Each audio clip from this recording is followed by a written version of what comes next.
nás v Centru seniorů, respektive v Centru sociálních služeb, naše aktivizační pracovnice udělali všechno proto, abyste se tady cítili co nejlépe a aby vám ten advent připomněli. Máme tady krásné vánoční růže, nádhernou výzdobu. A dneska má premiéru i náš úplně nový betlém.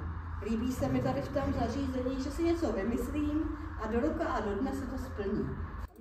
Představte si místo, kde sváteční atmosféra hřeje srdce i v nejchladnějších dnech, kde každý úsměv vypráví příběh, každá vráska na tváři je známkou prožité radosti. V Centru seniorů se adventní doba nesla ve znamení společných příprav na nejkrásnější svátky v roce. Vánoce jsou časem radosti, pokoje a vzájemného sdílení a právě takové chvíle zažívali obyvatelé tohoto útulného domova během prosincových dnů. Slavnostní rozsvícení vánočního stromečku bylo vyvrcholením dlouhých příprav, na kterých se podíleli zaměstnanci i samotní seniori. Kdy se na chvíli zastavil čas a všechny starosti se rozplynuly v teplém světle vánočního stromu. Svou premiéru si odbyl v Centru seniorů i nový a jedinečný ručně malovaný betlém. Po celé 4 týdny vítal návštěvníky nádherně vyzdobený domov Penzion, domov Ludmila i domov Váška. Zaměstnanci v posledních dnech s láskou a trpělivostí pomáhali s balením, aby každý dárek byl stejně jedinečný jako jeho příjemce. A co by byly Vánoce bez tradičních vánočních pochoutek?